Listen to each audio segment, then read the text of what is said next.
Muy bien, pues muy buenas tardes. Lo primero, desearos que estéis bien, vosotros, vuestras familias, vuestros amigos, y en caso de que hayáis tenido, bueno, pues una muerte cercana, desde aquí todo mi apoyo y mi abrazo fuerte y el apoyo.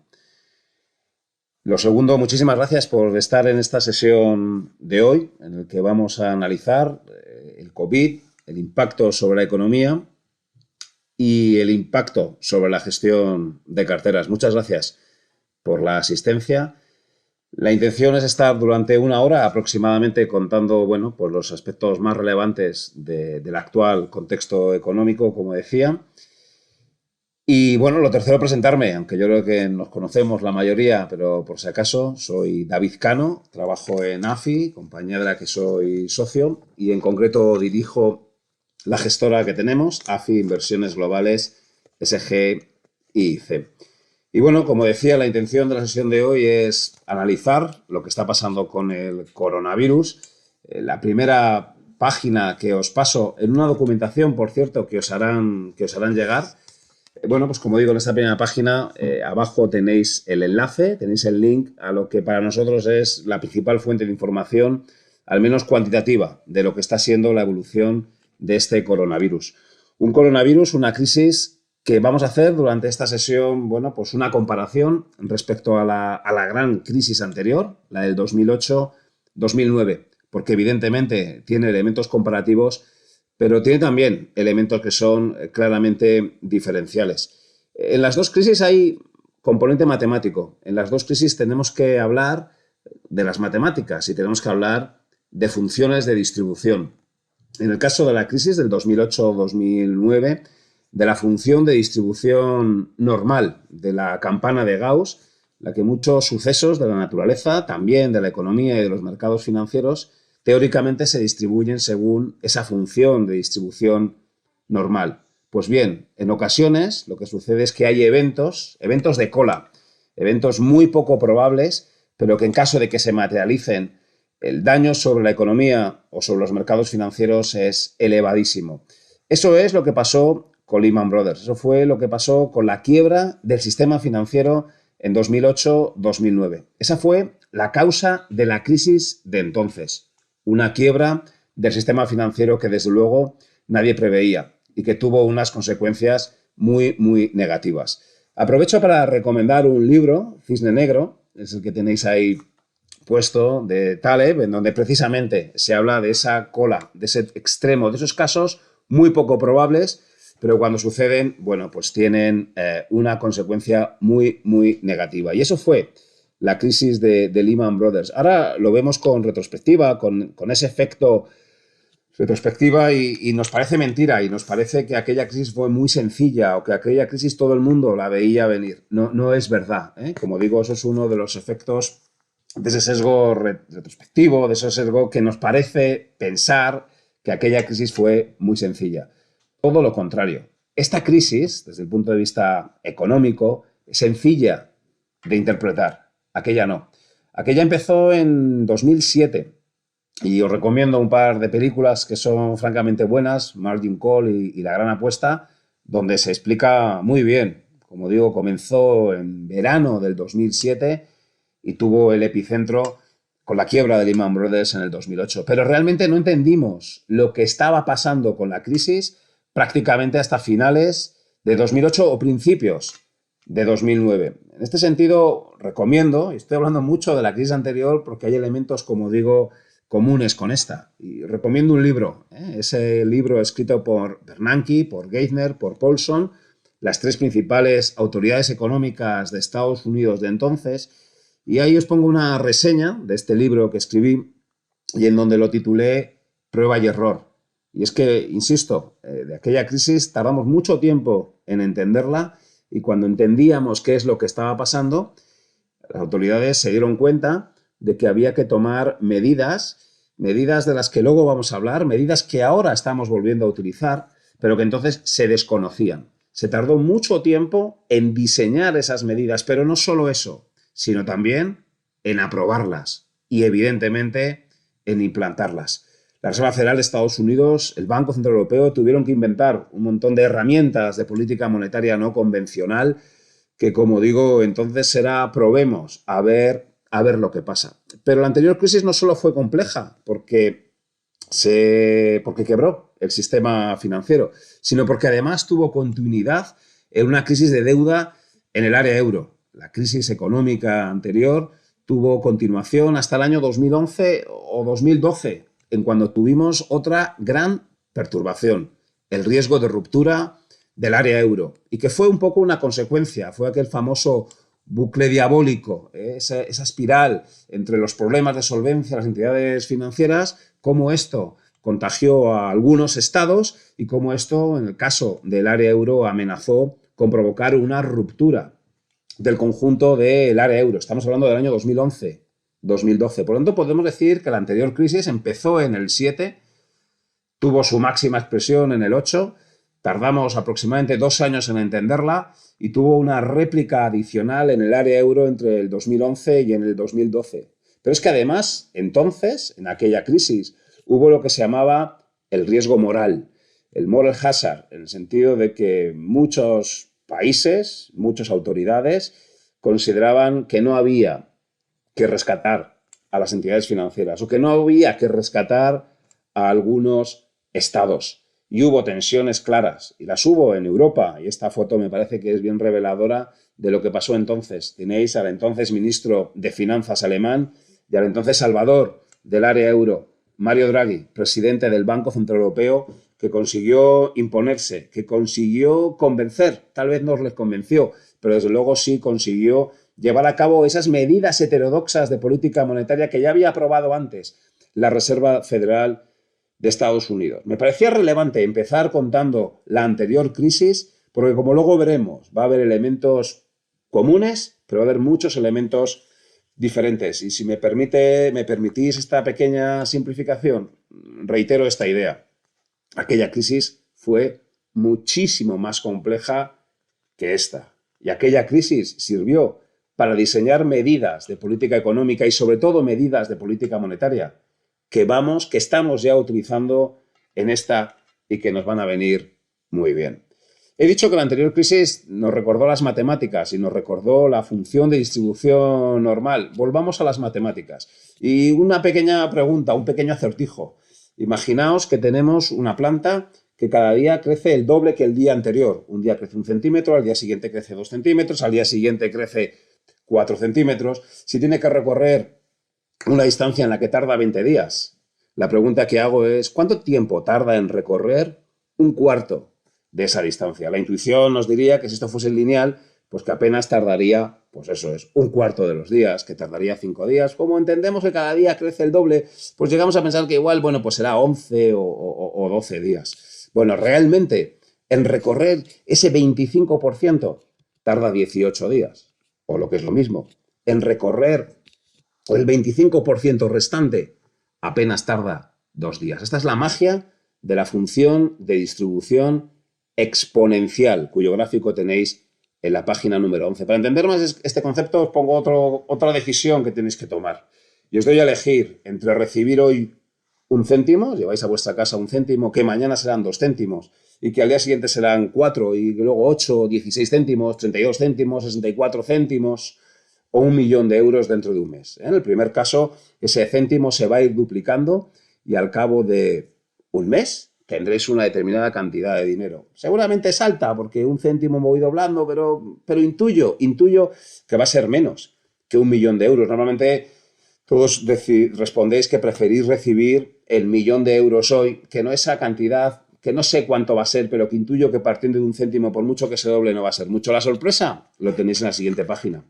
Y es que 1 céntimo doblado cada día durante los próximos 30 se convierte en 5,4 millones de euros. Esta es la función de distribución exponencial. Los humanos no tenemos capacidad de entenderla. Tenemos capacidad de entender el crecimiento lineal, pero no el exponencial. Esto también me recuerda a la leyenda de Sisa, ¿no? Que se dice que al inventor del ajedrez el rey le dijo, ¿qué quieres? Y dijo, pues mira, pongamos un grano de arroz en la primera casilla, en primer escaque, y vamos doblando así hasta el final. El rey hizo un cálculo rápido e intuyó, bueno, pues que muchos granos de arroz aquello no iba a suponer y se llevó la sorpresa de que era la cosecha de no sé cuántos miles de años. El poder de lo exponencial. ¿Por qué he contado esto? Bueno, pues porque la sorpresa matemática de esta crisis es el poder de lo exponencial, en este caso negativo. El virus se propaga de forma exponencial. La crisis de los bancos fue un evento de cola, fue un cisne negro, fue uno de esos eventos muy poco probables.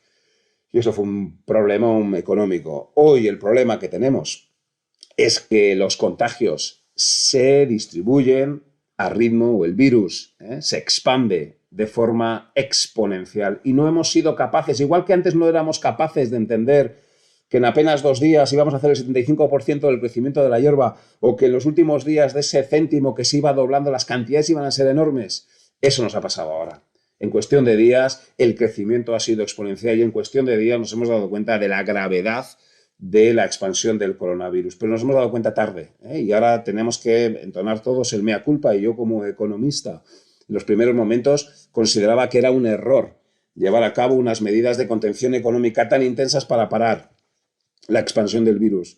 Caí en el error de no identificar bien el crecimiento de una función exponencial y de no darme cuenta de que cuando una función exponencial se dispara es muy, muy complicado controlarla. Hemos recordado, por lo tanto, en estas crisis matemáticas, hemos recordado la función de distribución exponencial y hemos recordado otra cosa que pensábamos que nunca íbamos a utilizar, los logaritmos, ¿no? Y cómo, para graficar bien una función exponencial, es mucho más útil utilizar una escala en logaritmos. Arriba tenéis, en esta página 16, arriba tenéis 3 funciones exponenciales, donde se va duplicando, en el primer caso se va duplicando el número de casos, en el segundo se va más que duplicando a partir del día 10 y en el tercero y crece menos que doblándose a partir del día 10. Hay 3 tasas distintas de crecimiento, no se ve, no se percibe diferencia entre los 3 gráficos de arriba. Es mucho más útil en las funciones exponenciales representarlas en escala logarítmica, el eje de las ordenadas, el eje de las Y. ¿Por qué? Porque así se ve mucho mejor. Fijaos en el gráfico de abajo a la izquierda, donde se duplica todos los días, se duplica el ritmo de crecimiento, es el mismo. Y podemos observar que esa línea es recta. El problema lo tenemos en la segunda línea, porque el ritmo de contagios se incrementa. Todos los días hay más contagios, pero el ritmo de contagios se incrementa. Esa pendiente es la preocupante.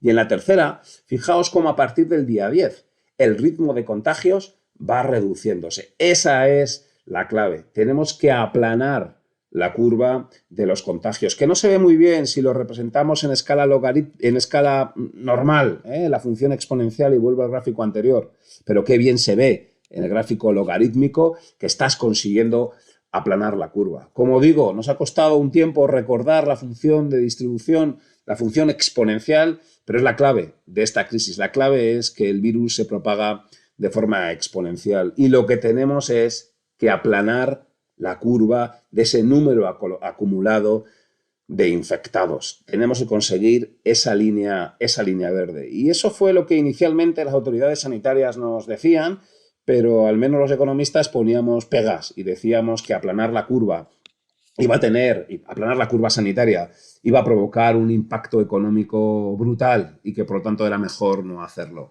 Nos equivocamos, tenían razón los sanitarios y evidentemente a medida que veíamos el número de infectados y sobre todo el número de muertes, bueno, pues fuimos conscientes de que lo que había que hacer era, costase lo que costase, aplanar esa curva de contagios. Ojalá lo hayamos conseguido, ojalá se esté consiguiendo. Al menos en China es posible que se haya conseguido, evidentemente, en Europa, en Italia y en España, y ahora el turno claramente es de que lo consiga Estados Unidos. No voy a hablar mucho más del coronavirus como tal, de la pandemia, porque evidentemente es un caso que yo desconozco. Es obvio que cualquier análisis posterior de la economía está condicionado a tener un supuesto sobre qué va a pasar con el coronavirus. Y como digo, igual pecamos de optimistas, pero sí se puede manejar cierto escenario de que se va a conseguir, de que se está consiguiendo aplanar la curva y que este confinamiento, bueno, pues terminará tarde o temprano. Cueste lo que cueste en términos de economía. Ahí abajo os he puesto un link de un post que escribo todos los meses en la Asociación Española de Tesoreros y Directivos Financieros, donde vengo a contar esto. Cueste lo que cueste en términos económicos, se ha optado por la estrategia de aplanar la curva. Pero es verdad, en términos económicos va a costar muchísimo. Estamos, y este es el titular, ante la mayor recesión económica de la historia, la más intensa. Eso sí, tal vez la más corta. Y entendiendo recesión como caída del Producto Interior Bruto, que es un elemento diferencial. Pensamos que el PIB va a estar cayendo 3, 6 meses, seguramente sea la recesión más corta de la historia, pero la más intensa. Los indicadores que utilizamos para ello ya nos advierten.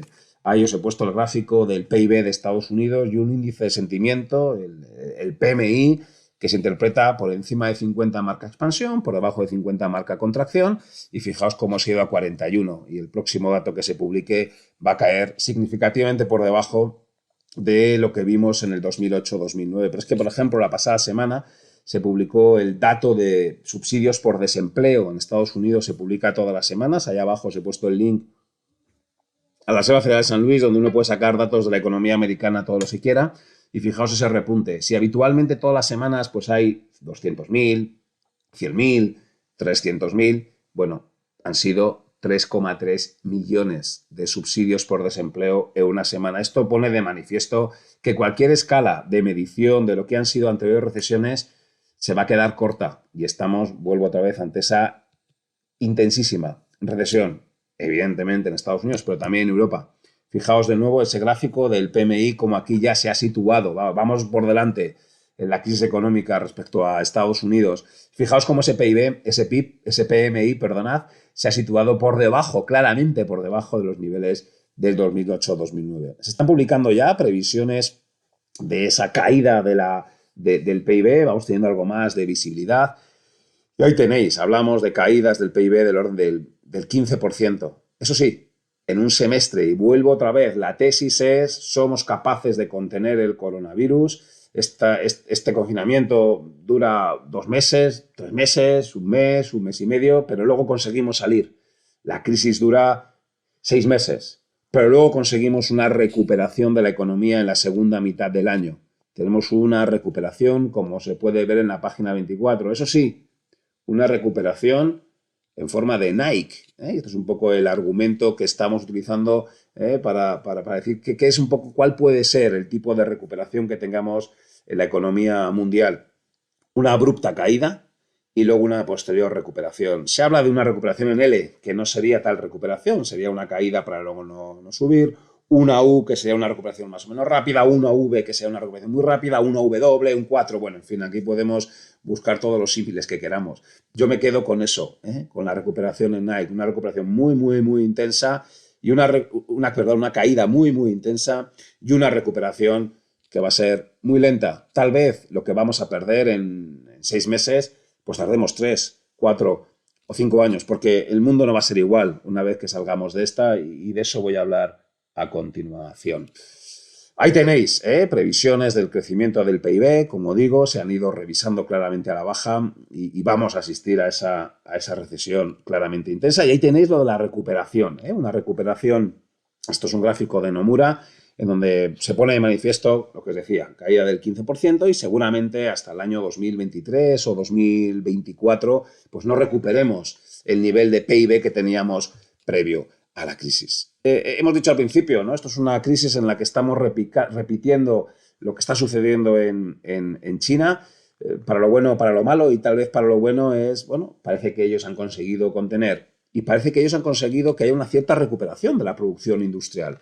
Fijaos que os pongo aquí el PMI, igual que veíamos antes el de Estados Unidos o veíamos el de Europa, el PMI de China. Hundimiento, claro, pero antes de ayer se publicaba el dato correspondiente al primer mes ya de marzo, y ya se veía esa clara recuperación. Bueno, podemos tener un argumento de esperanza, un argumento de que después de esa intensa caída, pues puede venir una recuperación. Voy a dedicar unos minutos a hablar de la economía china, una economía china en la que podemos discutir y luego, cuando terminemos a las 8, pues puede haber, si queréis, un turno de preguntas. Yo estaré claramente encantado de escuchar vuestras opiniones. Creo que de esta crisis China va a salir fortalecida.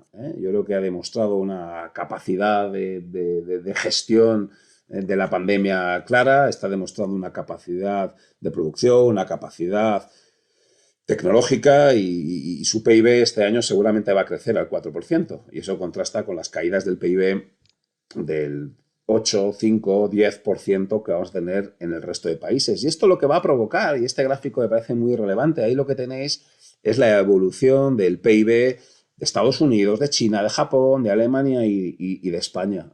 Si sabéis, China es la segunda economía del mundo, con un tamaño del PIB, y lo tenéis en la página 30, que es del orden de 13 billones de dólares, es decir, aproximadamente España es 1,5, pues 10, 12 veces la economía española. Fijaos cómo en el año 1994, y por eso lo dejo, la economía china tenía el mismo tamaño que la economía española, eran economías equivalentes, evidentemente hoy no lo es, y China, como digo, es la segunda economía del mundo. Y esa distancia China-Estados Unidos se va a cerrar, este año se va a cerrar, y esa distancia China-resto del mundo se va a ampliar. Como digo, esta es una tesis que personalmente yo defiendo, en donde la economía que mejor va a salir de esto es China. En el 2008-2009 la economía de Estados Unidos salió bien. Ella fue un poco la que nos metió a todos en el lío. Bueno, en Europa también teníamos los nuestros propios. Europa ha salido muy mal de la crisis del 2008-2009. Hemos perdido cuota en el mundo. Europa no pesa más el área euro del 15% y creo que de esta también vamos a salir mal. Como digo, del anterior salió bien China, salió bien la India, salieron mal otros BRIC, aquel famoso acrónimo BRIC, Brasil, Rusia, India y China.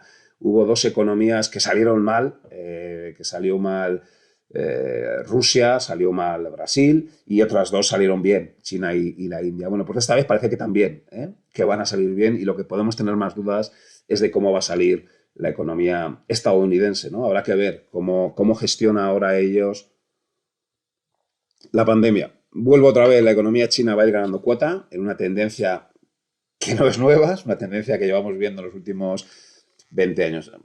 Veremos y reflexionaremos. Hay también quien piensa que después de esta crisis los países van a querer buscar una mayor capacidad de abastecimiento y demás, y que esto va a favorecer que volvamos a reindustrializar nuestros países. Bueno, no lo sé, esto es uno de esos debates que tenemos, pero desde luego el golpazo más de corto plazo, el impacto más de corto plazo, está claro.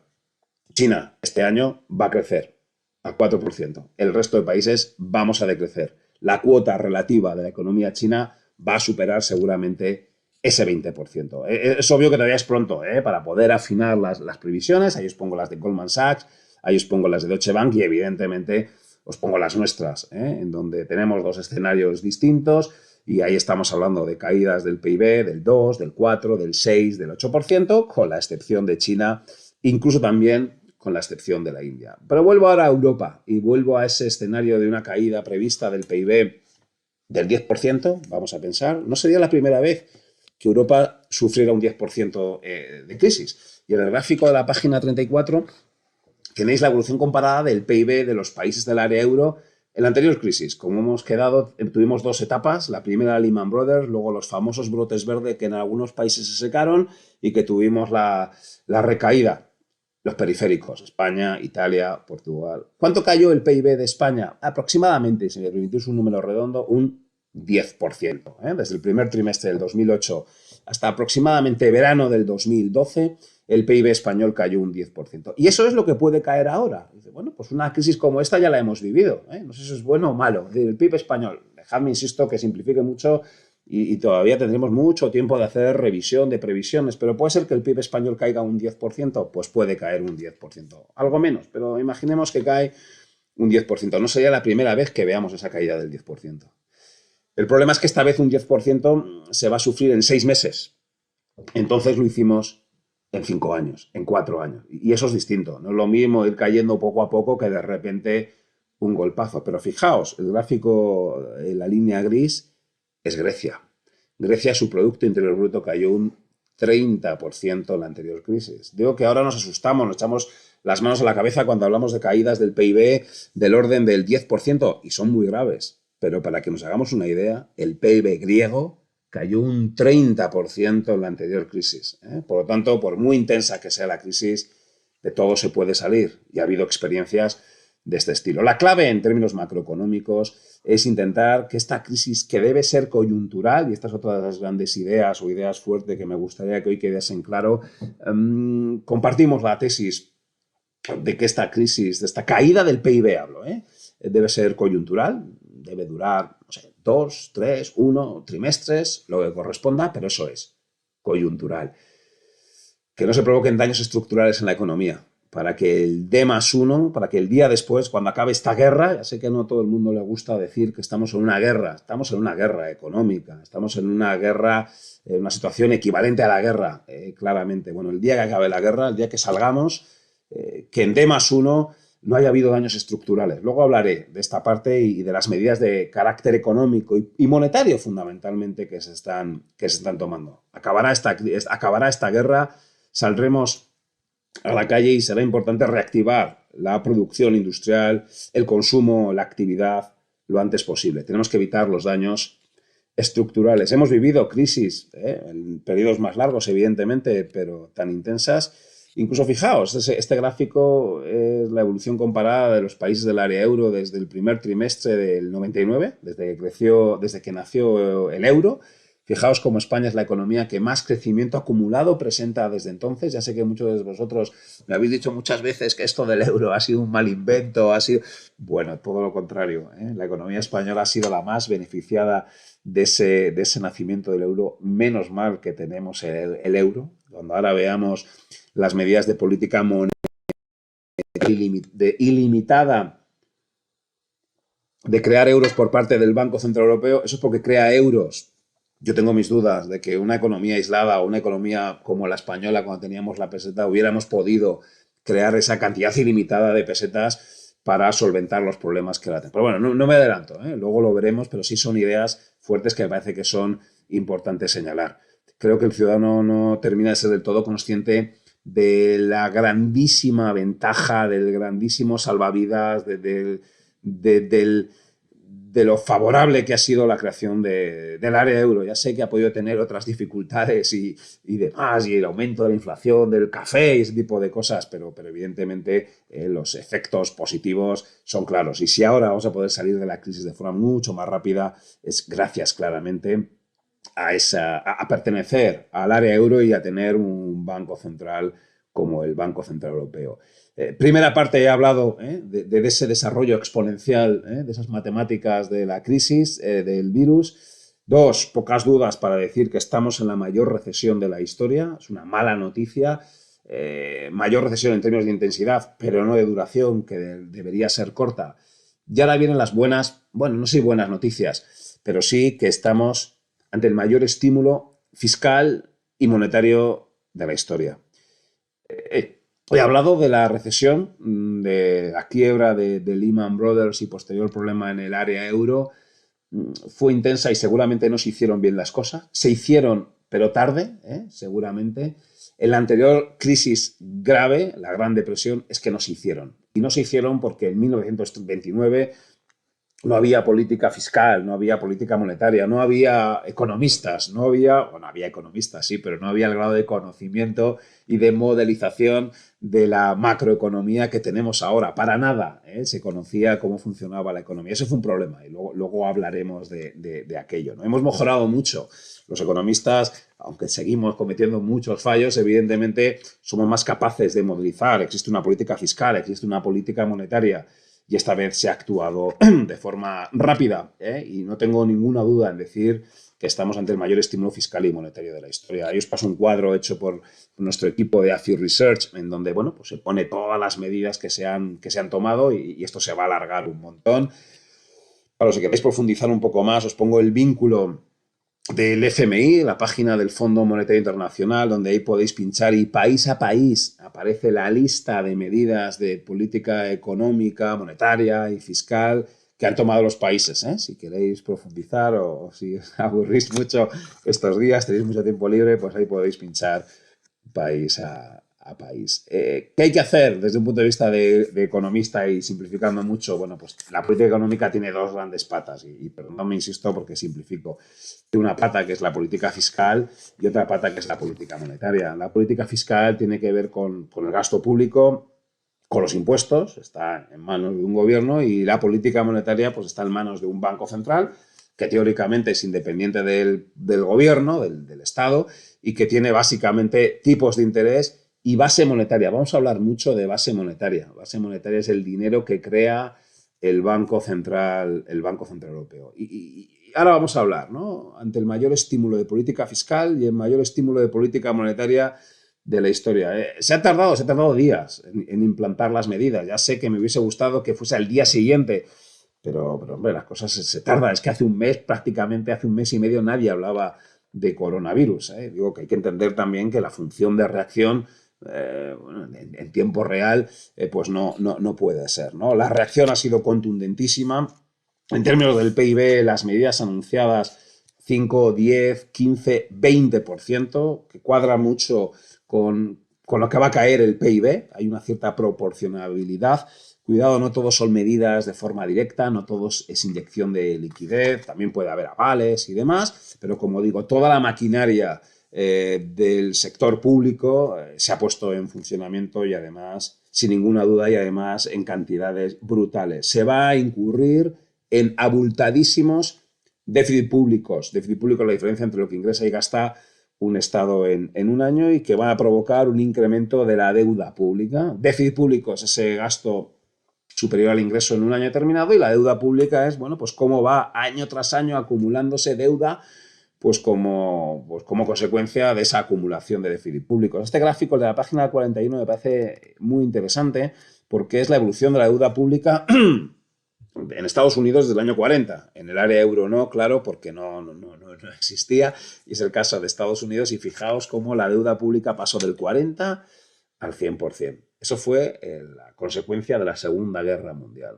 Ahora estamos en una guerra y evidentemente se va a anticipar un aumento de la deuda pública. Es un tirón más como el que ya tuvimos con la anterior crisis. Se ve la GFC, Great Financial Crisis, la anterior, en donde provocó un repunte de la deuda pública aproximadamente del 20%. Como sabéis, tuvimos un problema económico, hubo que rescatar, hubo que gastar, y los gobiernos se gastaron un 20% del PIB en media. 200.000 millones, 300.000 millones en España, pero también en Estados Unidos y demás. Y bueno, pues fijaos cómo el COVID seguramente provoque también ese incremento de la deuda pública, hasta un nivel excesivamente elevado. Sí, que unos países tengan un ratio de deuda PIB del 100% es elevado. También se tuvo en la Segunda Guerra Mundial, pero luego hubo un proceso de reconstrucción que llevó a un fuerte crecimiento del PIB, y esa es la mejor forma de reducir ese ratio deuda partido PIB. No tanto porque caiga el nivel de deuda, sino porque aumenta el nivel de PIB.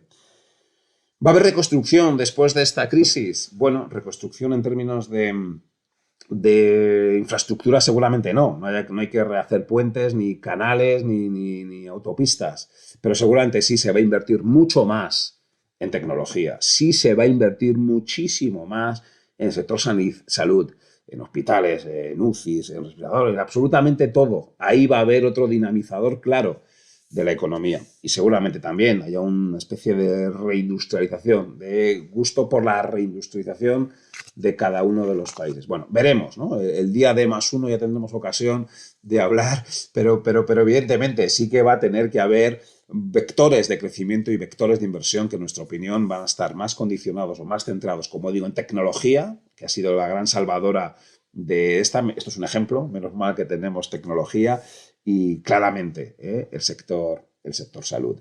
Ese aumento del déficit público va a ser común en todos los países, pero partimos de distancias diferentes. Y esto es lo que, bueno, otra vez se ha abierto el debate.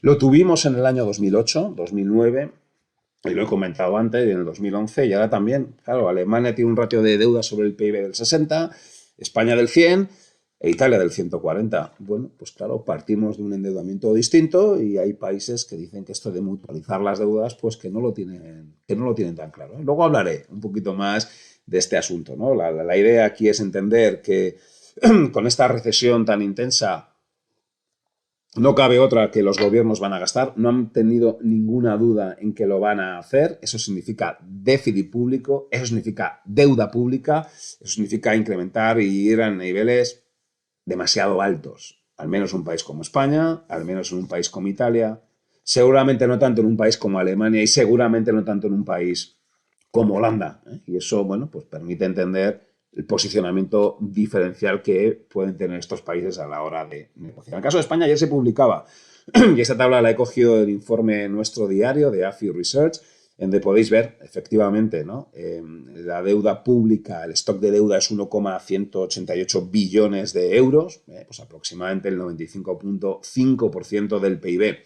Esto antes del 2008 era del 30% o 35%, estamos hablando de 300.000 millones. Claro, eso es un arma que nos hemos gastado y que ahora el margen de actuación pues podría ser algo menor. Pero vuelvo otra vez, ahora no es tiempo de debatir, ahora es tiempo de gastar, ahora es tiempo de tratar de evitar los daños estructurales en la economía provocada por esta crisis y luego ya veremos, ¿no?, cómo se reduce ese brutal endeudamiento. Entro en la segunda parte, los bancos centrales. Los bancos centrales han bajado los tipos de interés hasta el 0%, los que tenían margen, el BCE, el Banco de Inglaterra, pero la herramienta de política monetaria más importante es la no convencional, es la creación de base monetaria. Ya lo he comentado antes, la base monetaria es el dinero que crea el Banco Central, ¿eh? Como si de un manantial allí arriba en la montaña se tratara. El Banco Central tiene la capacidad de crear dinero, de crear cantidades ilimitadas de base monetaria, pero que tiene que llegar a la economía real. En mi casa tengo que abrir el grifo y salir el agua, ese agua que está ahí arriba en el manantial de la montaña del Banco Central Europeo. Luego entro, que no quepa ninguna duda de que el manantial está a tope. Ayer, en el último mes, la Fed ha inyectado $1 billón y el Banco Central Europeo ha inyectado 500.000 millones de euros. Cantidades absolutamente ingentes. Aquí hay una serie de siglas que tampoco quiero abrumar ahí, que igual puede parecer un poco técnico, pero son las políticas monetarias no convencionales. El Banco Central Europeo crea ese dinero para comprar bonos, unas herramientas que se llama el APP, y ha creado un nuevo programa de compras, que es el PEPP. Bueno, esto es técnico, está ahí la terminología. A partir de eso, el Banco Central Europeo pues va a comprar aproximadamente de aquí a cierre de año 1 billón de euros en activos de renta fija. ¿Qué activos de renta fija? Pues los que emitan los gobiernos, pero también las empresas. Y además, el Banco Central Europeo está inyectando liquidez a los bancos comerciales. Les ha inyectado en las últimas 3 semanas 232.000 millones de euros. Son cantidades astronómicas que ponen de manifiesto la intensidad de la reacción del Banco Central Europeo. Está copiando a la Reserva Federal de Estados Unidos. Este gráfico a mí me parece muy relevante porque es la evolución comparada en el tiempo del tamaño del balance de los bancos centrales. Fijaos cómo en el año 2012 la Fed ya fue mucho más rápida inyectando liquidez, mucho más rápida. Y aquí no quisimos. Alemania no quería incrementar el tamaño del balance. ¿Veis la línea amarilla? Que no solo no subió, sino que bajó. Error histórico. Hasta el whatever it takes, hasta haré todo lo que sea necesario de Draghi, que es el que comentaba al principio, y ahí ya sí el BCE se sumó a esa creación de dinero. Una creación de dinero que lo va a hacer el Banco Central Europeo, que ya lo está haciendo. El BCE, como digo, ha inyectado ya del orden de medio billón, le puede quedar otro billón aproximadamente ahí arriba. ¿Y qué hace con ese dinero? ¿Cómo consigue llegar ese agua del manantial ahí en la montaña a mi casa en el grifo? Bueno, a través de los bancos. A través de los bancos el BCE ha prestado 232.000 millones en las LTRO y esos bancos van a dar préstamos a las pymes y a las familias. Van a hacerlo. En el año 2008-2009 fue distinto. El problema eran los bancos. El problema es que los bancos tuvieron un problema de solvencia, cerraron el grifo de la financiación y la economía entró en recesión. Ahora es distinto. Ahora los bancos no tienen un problema de capital, no tienen un problema de solvencia. Ahora los bancos no son el problema. Ahora los bancos pueden ser los transmisores de la solución. Los bancos tienen ante sí una oportunidad clara de volver a ganarse el prestigio, de volver a ganarse el predicamento, de volver a ganarse el apoyo del ciudadano y que perciba un ciudadano que el banco, un ciudadano, una pyme, una familia endeudada, que perciba que el banco le va a echar una mano y el banco le va a dar crédito. Esto es una diferencia muy importante respecto al año 2008 o 2009. Los bancos tienen capital, los bancos tienen liquidez inyectada por el BCE y los bancos van a conceder financiación. De forma directa y también porque están avalados por los gobiernos. Esos préstamos van a tener el aval de los gobiernos. Unos gobiernos que además van a inyectar dinero a la economía real, en ese gasto público, ese déficit público que antes hemos comentado. ¿Y de dónde se van a financiar los gobiernos? Bueno, van a emitir bonos y esos bonos son los que crea el banco, son los que compra el Banco Central Europeo en esos programas que he dicho rápidamente, PSPP y PEPP. Son programas mediante los cuales el BCE compra los bonos que emite el Tesoro español y con ese dinero el Tesoro español se lo da al gobierno y el gobierno paga los subsidios por desempleo. Dejadme que simplifique un poco porque no tengo mucho más tiempo. Cada país emite sus bonos y esos bonos los compra el Banco Central Europeo. ¿Qué nos gustaría? Pues que en lugar de cada país los emitiese el conjunto del área euro, los emitiese el conjunto de los países que formamos la Unión Europea. Eso sería el coronabono, ¿no? Pero bueno, no nos parece que haya un consenso claro. Y algunos lo que dicen es, no, España, en lugar de tú sigue emitiendo, te los va a comprar el Banco Central Europeo o pide un rescate, al mecanismo europeo y que te lo preste el mecanismo europeo. Bueno, no voy a entrar en estas cosas, luego si queréis en el turno de preguntas podemos entrar. Sí, en que entendáis que el Banco Central Europeo crea dinero infinito, lo que haga falta, se lo presta a los bancos y estos a las pymes y a las familias, se lo presta a los gobiernos comprándole bonos y estos lo inyectan a la economía con esos estímulos fiscales, con esos desempleo, con los avales para que los bancos den préstamo. Y además a las empresas. Las grandes empresas siguen pudiendo emitir bonos. Las grandes empresas se financian en los mercados de capitales, los mercados financieros pueden emitir los bonos y esos bonos los compra el Banco Central Europeo. Esto es la diferencia respecto a la crisis del 2008.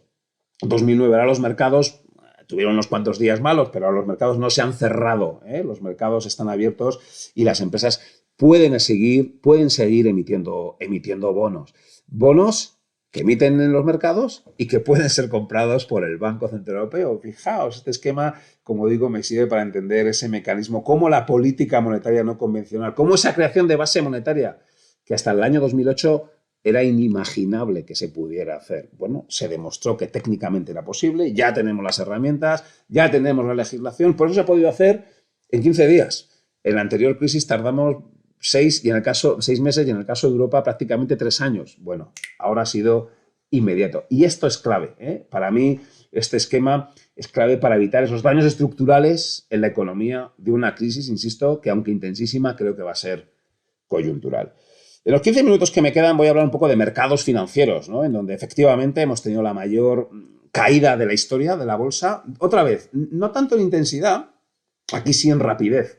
En apenas 15 días pues se ha perdido un 30%. Esto ha sido un shock el que hemos tenido en los mercados financieros espectacular.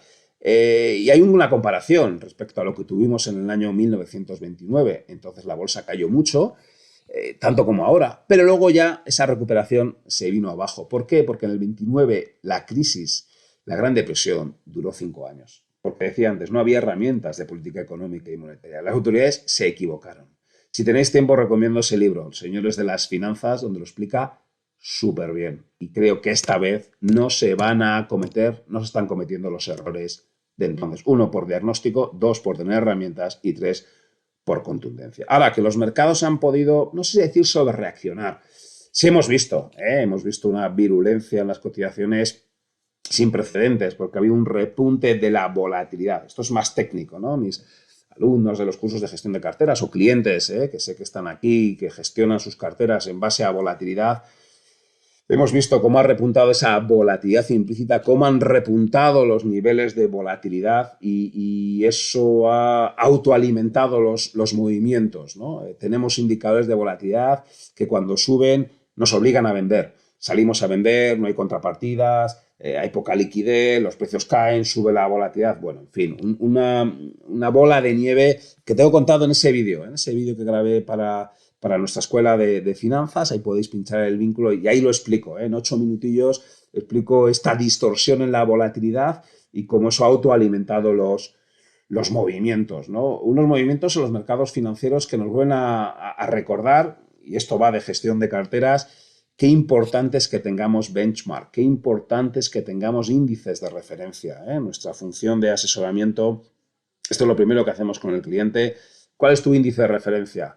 ¿Qué peso en bolsa tienes que tener? Un 20, un 10, un 15, un 30, un 50, y no nos alejemos mucho de ello. Pero es imprescindible. Cualquiera que quiera gestionar carteras tiene que tener un benchmark para saber en el momento de si hay una corrección si le ha pillado más o menos cercano al benchmark. Sin benchmark es como no sé a dónde voy. Por tanto, no sé si voy deprisa, si voy despacio, si me voy a atropellar a alguien, si está lloviendo tengo que frenar. No lo sé. Necesito tener un benchmark. Paso número 1 para la gestión de carteras y ahora queda más puesto de manifiesto que nunca. Un benchmark que nos sirvió para contrastar episodios de corrección como el que tuvimos en el 2008-2009 e insisto, en el que ha advertido de este repunte de volatilidad claro y que nos ha llevado a tomar decisiones de desinversión y no pasa nada y eso es un poco lo que también es sano en estos momentos. Mi peso en benchmark, mi peso de bolsa en el benchmark es un 15%, mi volatilidad media debe ser un 5%. ¿Ha habido un repunte de volatilidad y se me ha ido al 7%? Pues vendo un poquito de renta variable y voy ajustando mi cartera a unas condiciones de mercado que son distintas. Porque ha habido, efectivamente, unas intensísimas correcciones en marzo, que es un mes histórico, y que en el 20 espero que se arregle, porque de momento, y fijaos, aquí os he puesto unos gráficos, que es la comparación año a año de la evolución de distintas categorías de activos financieros. Estos son fondos monetarios, fondos de renta fija. Claro, fijaos el hundimiento de las cotizaciones. Claro, el 2008 ya nos sorprendió por la intensidad de la caída, sobre todo en la parte final. Bueno, es un juego de niños comparado con lo que está sucediendo ahora. En términos de volatilidad, son 4, 5, 6 sigmas. Lo que está pasando con los mercados financieros, la intensidad de lo que ha pasado en un mes, porque es en un mes prácticamente, como digo, es 5 o 6 sigmas. La probabilidad de que esto ocurriera una vez cada 1000 años. Bueno, pues justo, hemos tenido mala suerte y nos ha pasado en todas las categorías de activo, en renta variable, pero también en renta fija. En el 2008, bueno, pues la renta fija aportaba, esta vez no. Fijaos, me da igual, en el high yield, en la renta variable internacional, en la renta variable española, evidentemente en las carteras mixtas, ¿no? Y esto, bueno, eso es un elemento interesante que hemos comentado en otros foros, ¿no? Hemos hablado mucho de cómo el ahorrador español se ha convertido en inversor, un ahorrador que tenía su dinero en depósitos y que lo sacó para meter un fondo de renta fija mixta con un peso en bolsa del 15 o del 20%, bueno, pues está sufriendo caídas importantes. Está habiendo reembolsos en los fondos de inversión, sí, pero tal vez no tantas como a tenor de la intensidad de la caída de los mercados financieros. Tal vez porque en este sentido el inversor español en fondos lleva 4 o 5 años, es decir, no ha empezado antes de ayer, empezó a partir del 13, del 14, vivió la corrección del 15, verano 15, febrero del 16 y se recuperó. Vivió la corrección de final del 2018 y se recuperó. Yo creo que ahí sí va calando en esa mayor educación financiera, mayor alfabetización financiera del inversor español, que sí percibe que, bueno, que la inversión tiene que ser a largo plazo. Y cuando uno invierte en un fondo de inversión, tal vez no sea para salir al cabo de 5 días, sino para estar a largo plazo. Yo creo que esto es una prueba de fuego interesante y aquí puede ser que el ciudadano, que el inversor español en fondos de inversión esté dando una lección de madurez y de que se parece más ya al inversor americano. Esto hace 15 años era inimaginable. Bueno, ahora soporta en mayor medida las pérdidas en un fondo de inversión y es consciente de que puede haber un punto de recuperación. Y tal vez pues porque hay una diversificación mayor en las carteras, ¿no? También en este proceso. Y este gráfico a mí me parece que es útil, ¿no? Ahí tenéis, asusta un poco, tanto numerito y tal. Ahí lo que tenéis es año a año el activo financiero que mejor lo ha hecho. Pues en el 99 la renta variable japonesa, en el año 2000 la renta fija emergente. Bueno, pues veis que hay activos que están arriba o abajo. ¿Qué es la línea negra? La línea negra es una gestión global. La línea negra es una cartera diversificada, que tiene un poco de todo, que tiene un poco de renta fija, un poco de renta variable, un poquito de emergentes, un poquito de dólar, un poquito... Y eso es otra de las lecciones de esta crisis.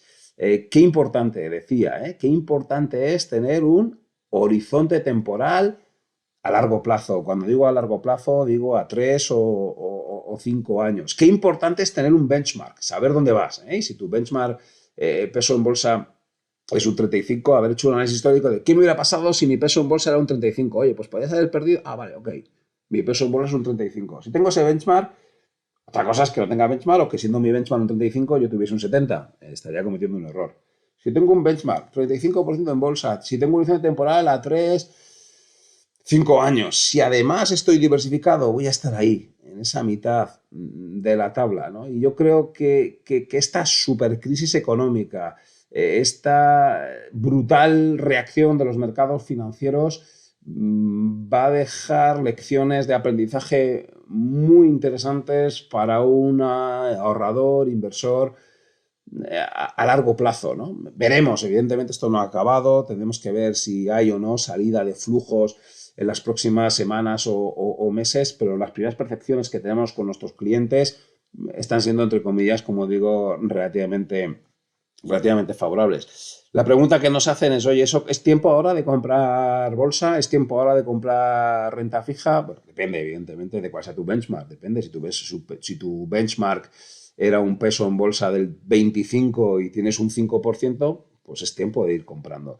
Si tu peso en bolsa benchmark es 50 y tienes un 75, pues es tiempo de ir vendiendo, ¿eh?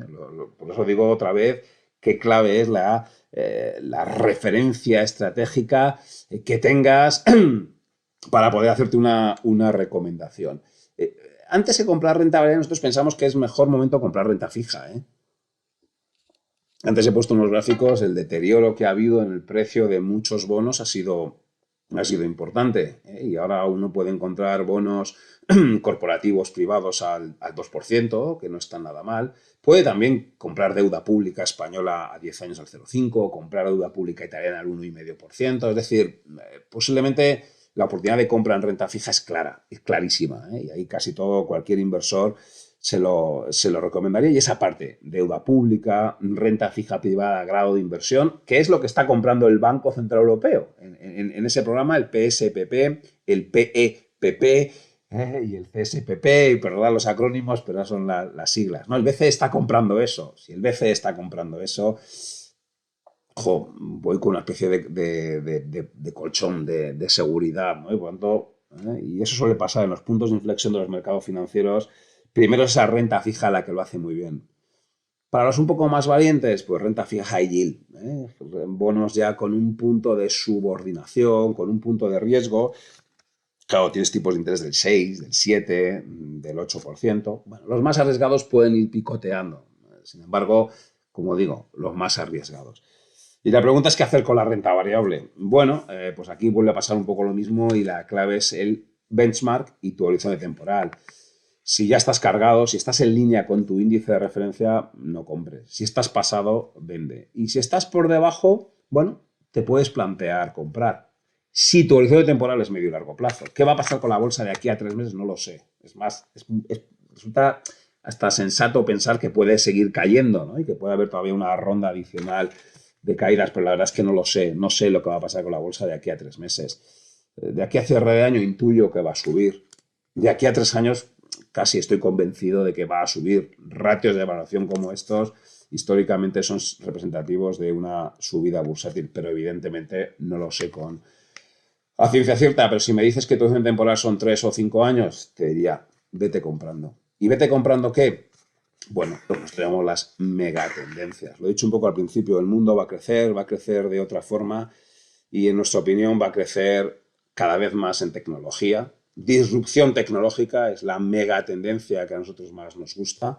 Va a haber una transformación demográfica en donde ahí metemos el sector salud, donde va a haber ingente volumen de inversión. No me cabe ninguna duda que en vacunas, en prevención, en diagnóstico, en curación. Bueno, esos son los dos ejes claros de crecimiento económico y es donde yo pondría, donde nosotros con nuestros clientes, evidentemente, más estamos invirtiendo en la parte de renta variable, esas megatendencias, pero no solo, hay otro que tiene que ver con el desarrollo emergente, especialmente Asia, más particularmente China, y planeta sostenible, ¿no? Yo creo que otra de las lecciones de esta crisis es que hay que hacer caso a los científicos, ¿eh? Esto del coronavirus ya nos lo venían advirtiendo, no les hacíamos caso y de repente crisis. Nos están advirtiendo de otros problemas, de otras insostenibilidades. Sería un error gravísimo no poner ahora en segundo plano esa búsqueda de un planeta sostenible. Sería un error gravísimo,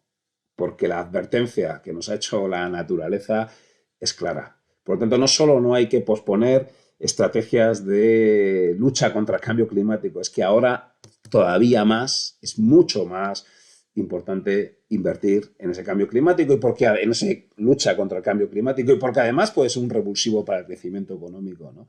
Por tanto, nuestra apuesta por las megatendencias, que no es nueva, que llevamos años con ella, ¿no? Pues 4 o 5 años investigándolo, asesorando a otras gestoras, a fondos, a fundaciones, a grandes patrimonios, oficinas familiares, a compañías de seguros y demás.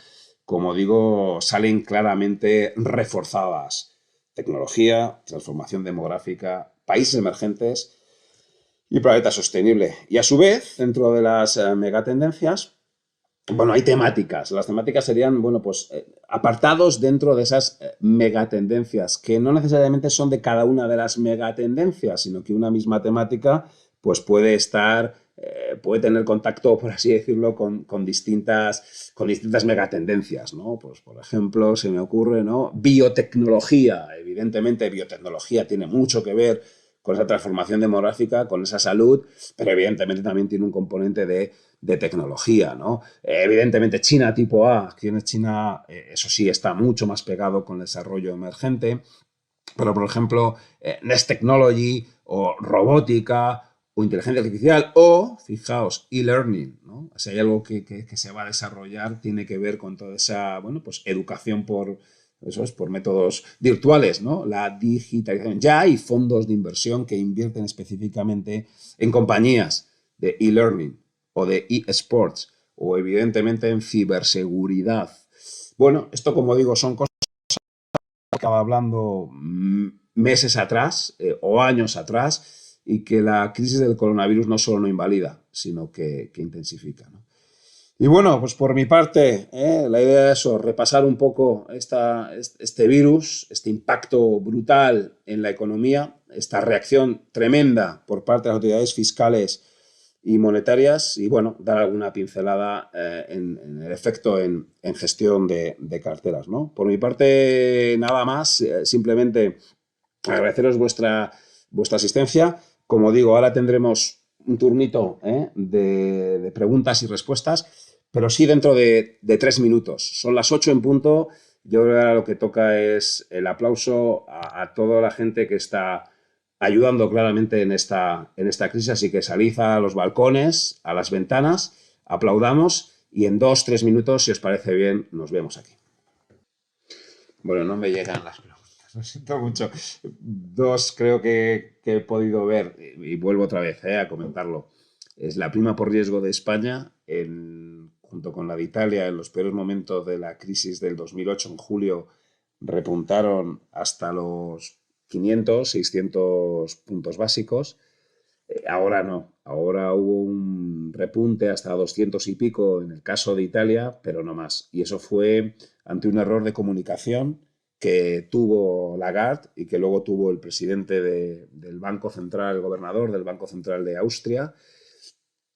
Y como digo, es que es difícil, están llegando por otra vez, no puedo. Eh, como decía, ¿no?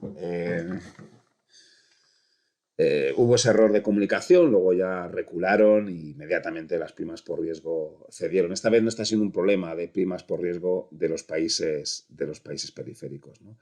¿En cuánto tiempo crees que nos habremos recuperado? Bueno, evidentemente va a depender del tiempo que tardemos en controlar la pandemia y los daños estructurales que haya en la economía.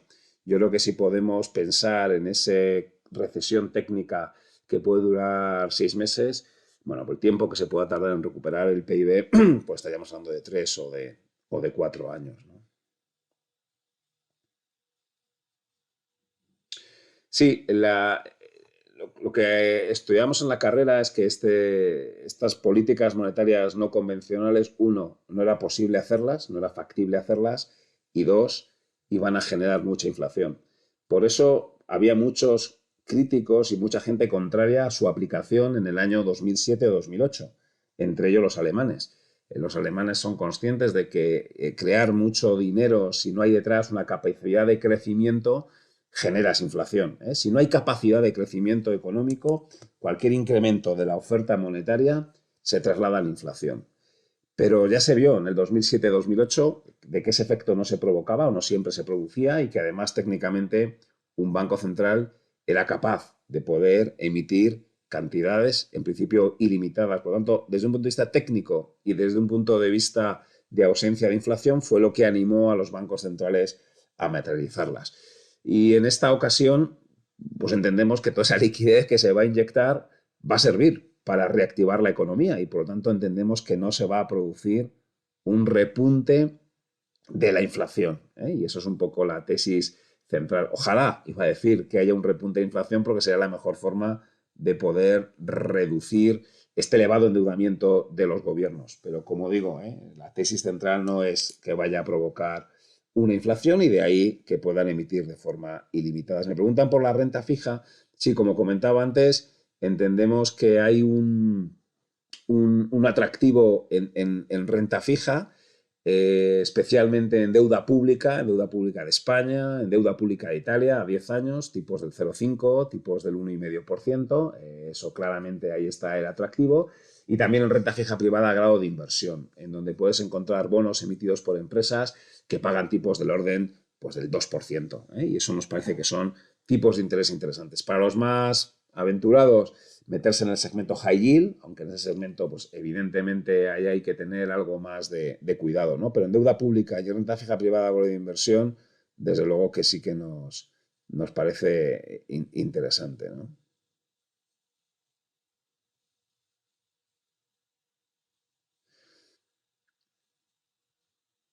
A ver, más preguntas por aquí.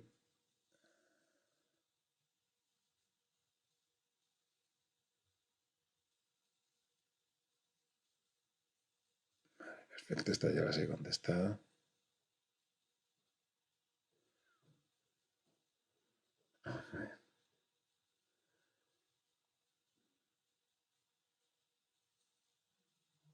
Muy bien, se pregunta que por qué en esta ocasión la recuperación económica va a ser más rápida cuando, sin embargo, el impacto económico apunta que va a ser mucho mayor. Vuelvo otra vez, porque hoy las medidas que se están tomando desde el punto de vista fiscal y monetario son muchísimo más intensas que entonces y se están tomando mucho más rápido y porque esta crisis es menos compleja. Es que la anterior tuvimos una complicación enorme en que no la entendíamos y en que además quebró el sistema financiero. Esta vez no, esta es una recesión de libro, esta es una recesión, es verdad, de caída de la oferta, una recesión de oferta y también una recesión de demanda, pero es una recesión de problema de falta económico. Y por lo tanto se puede, entre comillas, resolver poniendo dinero, poniendo todo el dinero que haga falta, ¿no? Yo creo que ese es un elemento diferencial que hace que esta crisis pues, sea menos complicada o menos difícil y por eso pensamos en la recuperación, ¿no? Bueno.